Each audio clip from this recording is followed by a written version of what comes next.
अब देखो एक टॉपिक काफ़ी इंटरेस्टिंग और काफ़ी मज़ेदार है।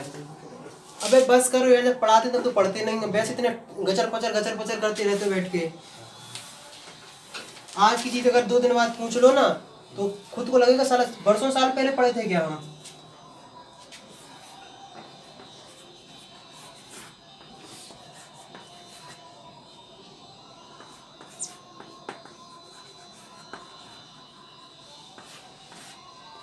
क्या पढ़ना है? Free body diagram.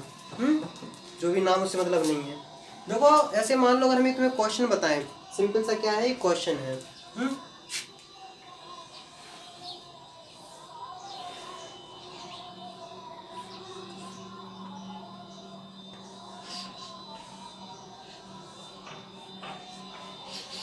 ये क्वेश्चन तो कुछ भी नहीं है, सिंपल सा बता रहे कि इस टाइप अगर क्वेश्चन हो जाए, जैसे मान लो इसका मास मान लो m1, इसका मान लो m2, और इसका एंगल मान लो, इसका एंगल मान लो कितना है, इसका एंगल है 30, कितना है 30।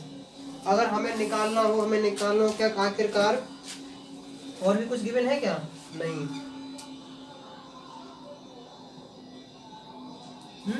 जैसे देखो सुनो, इसका मास है 2 kg मान लो, इसका मान लो 5 kg, इस पे सबसे इंक्लाइंड है, 30 डिग्री का एंगल है।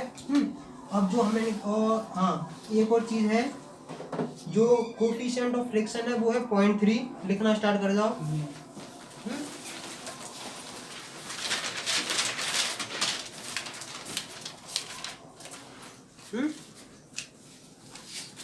क्या है? 0.3, मतलब म्यू की वैल्यू कितनी है? 0.3। मतलब इसी के बीच में होगी ना 0.3, और बाकी तो कुछ होगा नहीं। हमने कहा कि इसके बीच में क्या है? 0.3 कोफिशिएंट ऑफ फ्रिक्शन है। हमें निकालना कि क्या टेंशन क्या होगी। देखो टेंशन की सिंपल सी बात ये है, तो टेंशन का डायरेक्शन किस साइड होता है? बताओ, कुछ पता है कि नहीं? अबे यार देखो टूवर्ड पुली होता है यार। अगर हम पूछें कि इसमें कितनी टेंशन लग रही है, या फिर हम ये पूछ लें क्या कि ये वाला ब्लॉक कितने से एक्सेलरेट करेगा, काफ़ी अच्छा खासा क्वेश्चन लग रहा है कि नहीं? शायद सॉल्व भी नहीं होगा। जिस हिसाब से तुम लोग लक्षण देख रहे हैं ना, उस हिसाब से तुमसे कुछ भी नहीं होने वाला है। तुम गर्लफ्रेंड बनाने भी जाओगे ना, वो भी नहीं बनेगी। पता क्या है? तो क्यों? क्योंकि तुम लोग पढ़ाई तो हो नहीं रही है, उसके तो अलग ही लोचे हैं। जैसे कोई नहीं समझ पाया है उस चीज़ पर तुम ट्राई करोगे क्या ना, कुछ लोग सोच रहे होंगे यार भैया हमारी तो है, इसलिए तुम्हारी ये हालत है। क्या समझे? इसलिए ये हालत है। अभी पढ़ लिया करो यार। देखो सुनो, एक सिंपल सा क्वेश्चन है, इतना है, फ्री बॉडी डायग्राम है। पहले हम समझाएंगे इसका आखिरकार क्या उद्देश्य है, क्या सिस्टम है। कोई कैसे ही पढ़ाता मुझे उससे मतलब नहीं रहता, लेकिन मुझे अपने से थोड़ा मजा आता है समझाने में। ये है, अभी तक अगर पता मैं पूछ लूँ कि कौन सा ब्लॉक कितने का था, शायद बताने में पसीना छूट जाए तुम लोगों के। बताओ कितना था, बिना कॉपी देखे बताओ कितने का था ये। हाँ बोलो बेटा। देखो ये हालात हैं, हमने कहा था ना, अभी हम बिन देखे पूछ ले कि कितना था। नीचे वाला बोलो। ये हालात है, इतना मस्त कंसंट्रेशन है कि विवेकानंद अगर देख ले तो खुद कंफ्यूजन साले, इतना कंसंट्रेट तुम लोग करिए कैसे रे। ये हालात है कि अभी यार हमने क्वेश्चन पूछा, अभी यहाँ लिखा, बस रफ करके पूछा कितने का है, तो वो याद नहीं है। बताओ ये कितने का है बिना कॉपी देखे? हाँ ये कितने का है? 5 kg। बेटा ध्यान दो, ज़्यादा फायदा है। कोफिशिएंट ऑफ फ्रिक्शन कितने का है? 0.3। तो जिससे पूछा उससे वो बताएगा। अब सिर्फ अब मुझे ये मतलब नहीं कि YouTube पे अपलोड होगी, कहाँ अपलोड होगी, समझ रहे कि नहीं? एंगल कितना है बेटा? 30। अबे भांग पी के बैठे हो का? सुबह सुबह चढ़ा लिया कि नहीं? मजा आ रहा है, झूमेंगे। 30 डिग्री। तो जब सिस्टम कॉम्प्लेक्स होना स्टार्ट हो जाता है, मतलब जब कोई फिगर कॉम्प्लेक्स होना स्टार्ट हो जाता है तो उसको सिंपल से सॉल्व करने के लिए हम फ्री बॉडी डायग्राम का यूज़ करते हैं। फ्री बॉडी डायग्राम का कहने का मतलब होता है कि हर कंपोनेंट को अलग अलग छांट के रख लो। क्या रख लो? हर कंपोनेंट को अलग अलग छांट के उसे रख लो, उस पर अपन वर्क करते हैं। जैसे मान लो हम पहले इस पे वर्क करते हैं, तो हमने सबसे पहले देखो बहुत ईजी में बता रहा हूँ, एक ब्लॉक बनाया है, इसमें टेंशन लग रही है T, और लग रहा है mg, और ये देखो हम लोग मान के चलते हैं कि जो बॉडी होगा वो डाउनवर्ड को आएगा, एक्सलेट करके आएगा, किस साइड आएगा? डाउनवर्ड आएगा। तो फ्री बॉडी डायग्राम कहने का मतलब है कि सबको अलग अलग रख लो, फिर उनके इंडिविजुअली जो सॉल्व करो, पूरा कॉम्प्लेक्स जो सिस्टम हो ना उसे इंडिविजुअली सॉल्व करो, फिर अपना सारा काम करो। देखो सुनो, ये एक्सलेट कर रहा है डाउनवर्ड, सिंपल सा इसका तरीका है कि जिस साइड मूवमेंट हो उस साइड सारे फोर्स लिख लो। पहला फोर्स है क्या है? mg। जिस साइड मूवमेंट हो रहा हो उसके सारे पहले फोर्स में से अपोजिट वाले माइनस कर दो, mg और t, और इक्वल टू में रख दो ma। इसका मास m है ना, मास हमने रख लिया कि 5, इसका रख लो 5a। सॉल्व हो गया? इतनी सी कहानी। अब हमारे पास आ गया इनक्लाइंड वाला। क्या आ गया है? इनक्लाइंड वाला। इतना रफ कर दें? कोई दिक्कत, कोई समस्या हो तो बताओ। इस वाले इक्वेशन हम कहाँ लिख लेते हैं? हम लिख लेते हैं यहाँ। हमने लिख लिया क्या? mg minus T equal to ma। इसका नाम रख लेते हैं बड़ा M।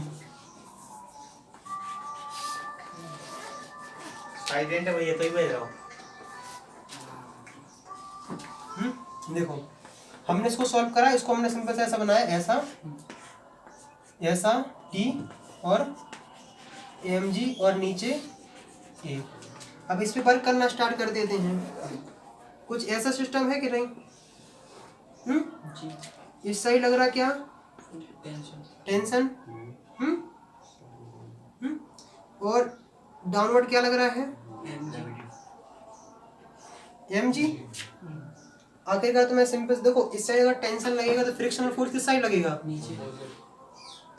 फ्रिक्शनल फोर्स इस साइड लगेगा कि नहीं? तो इसका नाम रख देते हैं हम F। यहाँ तक कोई दिक्कत, कोई समस्या हो तो बताओ। नहीं है ना? देखो क्या हुआ, बोलो बोलो, कोई दिक्कत? वो फिर हम चलो हम दोबारा क्वेश्चन पे लौट आते हैं। जैसे मान लो इस साइड लग रही है टेंशन, इस साइड लग रहा है फ्रिक्शनल फोर्स, इस साइड लग रहा है ग्रेविटेशनल फोर्स। हमारे पास 3 है, इन सबको सॉल्व करना थोड़ा कठिन होता है, इसलिए हम क्या करेंगे, इसके हम लोग वर्टिकल हॉरिजॉन्टल कर लेंगे। ये वाला प्लेन है, इसके एक परपेंडिकुलर बनाएंगे हम। ये परपेंडिकुलर होगा, ये हॉरिजॉन्टल होगा। ये हमने क्या बना लिया? एक प्रकार कोऑर्डिनेट सिस्टम बना लिया है। क्या बना लिया है? हमने बना लिया है कोऑर्डिनेट सिस्टम। कोऑर्डिनेट सिस्टम ऐसा बनाया है कि ये रहा परपेंडिकुलर और ये ऐसा रहा है। वैसे कोई ऑब्जेक्ट होता है उसके परपेंडिकुलर फोर्स होता है, जिसे हम नॉर्मल बोलते हैं, नॉर्मल रिएक्शन। चलो हमने ये भी बना लिया। मतलब हमें कितनी चीजें पता है? हमें पता चल गई हैं 4 चीजें। टेंशन, नॉर्मल रिएक्शन जिसे R बोलते हैं, फ्रिक्शनल फोर्स और ग्रेविटेशनल फोर्स जिसे कई लोग W बोलते हैं। सिंपल सा फंडा है। इसे सॉल्व करना थोड़ा कठिन हो जाएगा। देखो ये जितना एंगल ये होता है उतना एंगल ये थीटा होता है। इसका तुम रिजोल्यूशन करोगे तो कितना हो जाएगा? mg cos theta. और यहाँ और इतना एक और क्या ऐड हो जाएगा? mg sin theta. अब देखो ये ऑब्जेक्ट अगर ऐसे नीचे को जा रहा है तो ऑब्जेक्ट ऊपर को जाएगा कि नहीं? सिंपल सा फंडा है। जितने से एक्सीलरेट होगा उतनी के साइड ये भी एक्सीलरेट होगा, मतलब ये भी इस साइड जाएगा कि नहीं? ये लिख लिया है। जिस साइड जा रहे हो वो सारे फोर्स लिखो पहले। तो इस साइड कौन सा फोर्स है? T, सिर्फ T। बाकी सब कर दो क्या? Minus T minus frictional force plus mg sin theta, है कि नहीं? जैसे मान लो इसका छोटा m, ये बड़ा m है, बड़ा m यहाँ लिख दिया है, t माइनस ये बाकी कर दो f plus mg sin theta equal to m a। ये तो बड़ा ये m किसका मास है? बोलो। हाँ हाँ बोलो बोलो बोलो, जल्दी बोलो। फोर्स का ग्रेविटेशन। तो हम इतना बता चुके हैं क्या कहकर हमने कितना क्या कर लिया है, इतना से सिंपल से हमने क्वेश्चन कर लिया है। सबसे जो साइड मूवमेंट हो रहा है वो पहले, और जो उसके अपोजिट में हो वो बाद में, और फिर सिंपल एम ए। एम मतलब एम उसका लेते हैं जो जिसके ऊपर हम वर्क कर रहे हो, या हम इस पे वर्क कर रहे हैं ना, तो हम इसका मास लेंगे, इसका मास है 2 kg, ना कि हम ए वाला मास लेंगे। इतनी चीज क्लियर होनी चाहिए। तो हम लोगों ने क्या बना लिया, हमने इक्वेशन बना ली है कि हमारे पास पहली की इक्वेशन है, और एक दूसरी इक्वेशन है। यहाँ तक किसी को कोई दिक्कत कोई समस्या हो तो बताओ। ये बताओ, इसके आगे सॉल्व कर लोगे? बोलो, करो इसके आगे सॉल्व। अच्छा, क्या निकालना है? हाँ देखो सुनो, एक चीज और होगी। अब एक देखो, इसका जो F होगा फ्रिक्शनल फोर्स है, इसका फॉर्मूला बोलो बोलो। रहने तो यार, हम पागल हो जाएंगे, हम खुद ही लिख लेते हैं म्यू आर। तुम्हारे पास इतनी चीज आ गई है। कंफर्म है कि नहीं? देखो, दो इक्वेशन है, दो अननोन है। दो इक्वेशन हो और दो अननोन हो, तो इसमें से तुम एक किसी की भी वैल्यू निकाल सकते हो। तो तुम निकालो टी की वैल्यू, तो टी की वैल्यू कितनी आएगी, करो।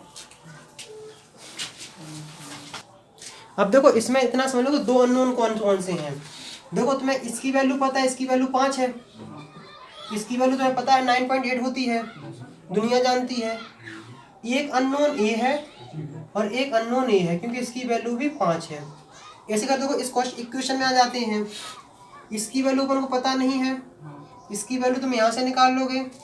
एम की वैल्यू 2 है, जी की वैल्यू सबको पता है, साइन थीटा की तुम्हें पता है, थीटा की वैल्यू दी है 30 है, और एम मतलब ये 2 है और ये अननोन है। मतलब तुम्हें टी की वैल्यू पता करो और ए की वैल्यू पता करो।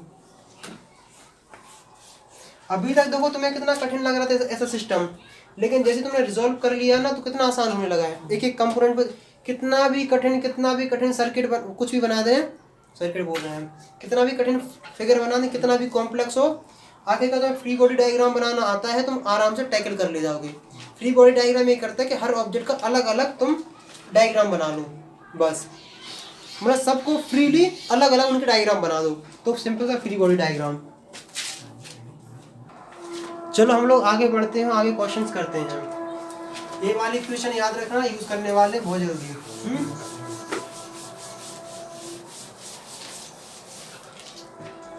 इक्वेशन बोलो जल्दी,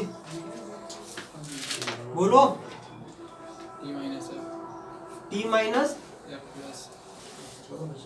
F plus M G sine theta equal to M A. A की एम की वैल्यू कितनी है? 2।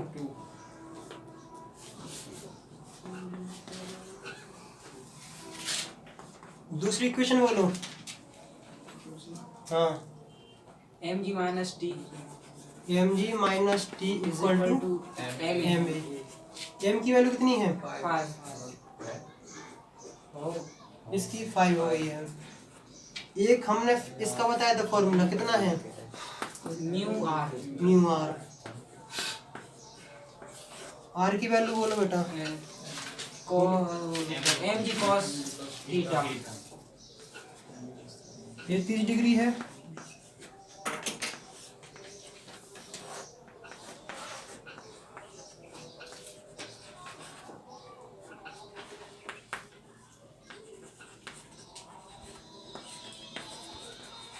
टू के जी कोफिशिएंट फ्रिक्शन 0.3 है। अब देखो, समझने वाली बात ऐसी है कि वेट यहाँ डाउनवर्ड है, डेट डाउनवर्ड है, ये हो जाएगा 2g। तो यहाँ जब रेजोल्यूशन करोगे तो एंगल भी 30 होता है ना, तो ये हो जाता है 2g cos थीटा।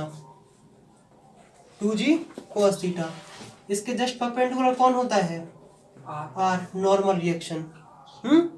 क्या होता है नॉर्मल रिएक्शन। दोनों अपोजिट है बट इक्वल मैग्नीट्यूड के हैं, मतलब आर इसके बराबर है, किसके बराबर है, मतलब एम जी कॉस थीटा। एम की वैल्यू है 2g कॉस थीटा। अब आया समझ में कि आर की वैल्यू कैसे निकाली है। याद रखना बेटा, जो इसके जस्ट अपोजिट में होता है उसी की वैल्यू आती है, अगर ऊपर मूवमेंट में नहीं जा रहा है तो। अगर ये इसमें मूवमेंट हो कोई बात नहीं, अगर ऐसे में नहीं होना चाहिए। तो कभी अगर बच्चे यही रट के बैठे रहते हैं भैया आर की वैल्यू तो हमेशा एम जी होती है, इसका विशेष ध्यान रखना। जो इसके जस्ट अपोजिट में होता है ना वही वैल्यू ली जाती है, समझ ना। इसलिए रिजोल्यूशन किया कि ताकि यहाँ की परपेंडिकुलर है वैल्यू पता निकल जाए अपोजिट में कौन है, इसलिए ले लेंगे। तो एफ की वैल्यू म्यू की वैल्यू कितनी है 0.3, एम की वैल्यू 2, जी की वैल्यू 9.8 रख लो, और कॉस थीटा की वैल्यू कितनी है 30। इसको इसमें पुट करेंगे, इसमें पुट करेंगे और हम लोग पूरा सॉल्व कर डालेंगे। जैसे देखो हम क्या निकालते हैं कि अब इसमें t माइनस ये 0.6 हो जाएगा इंटू 9.8 इंटू कॉस 30 और plus M G sine theta upon 2a। चलो हम दोबारा करते हैं। इतनी इक्वेशन समझ में आ गई है कि नहीं। मतलब r की जो वैल्यू है वो r F equal to mu G है, म्यू आर मतलब mu M G cos theta. ये वाली इक्वेशन सॉल्व करते हैं। t minus mu M G cos theta plus M G sine theta equal to 2a, ये रही। और दूसरी इक्वेशन तुम्हारे पास ये रही है कि 5g minus T equal to 5a। इन दोनों इक्वेशन को क्या कर दो, सिंपली ऐड कर दो। क्या करोगे, ऐड करोगे। जब ऐड करोगे तो दोनों कैंसिल आउट हो जाएंगे, तो आएगा आंसर आएगा 5g minus mu M G cos theta plus M G sine theta equal to 2a plus 5a equal to 7a हो जाएगा। तो हो जाएगा ये 7a। यहाँ म्यू एम की वैल्यू 2 है तो 5g minus 0.3 into 2 into 9.8 cos कितना है, कॉस 30 की वैल्यू होती है √3/2 प्लस 2 इंटू 9.8 साइन 30 की वैल्यू कितनी होती है 1/2 इक्वल टू 7a। ए की वैल्यू निकाल लोगे कितनी आ रही है। अब ए की वैल्यू तो सॉल्व करना है ना, सिंपल सा निकाल डालो कितनी आ रही है। बोलो बोलो बोलो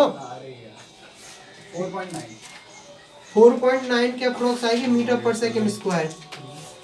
इस ए की वैल्यू लेके तुम इसमें पुट कर देना, इसमें पुट कर देना, तो इसमें पुट कर देना ए की वैल्यू, तो फिर टी की वैल्यू आ जाएगी। टी की वैल्यू कितनी आ रही है, कितनी आ रही है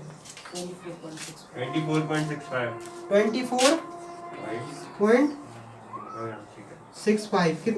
यूनिट क्या होगी इसकी, टेंशन की। हाँ तुम्हें टेंशन होने लगेगी अब। का बोलो टेंशन क्या है, फोर्स है कि नहीं। तो यूनिट क्या होगी न्यूटन। आंसर मैच कर लेना, आ जाएगा। सॉल्व करोगे हो जाएगा। कोई तुम नर्सरी में नहीं हो कि हाथ पकड़ के 1 2 + 2 + 2 कराए हम, करो आ जाएगा, सॉल्व हो जाएगा।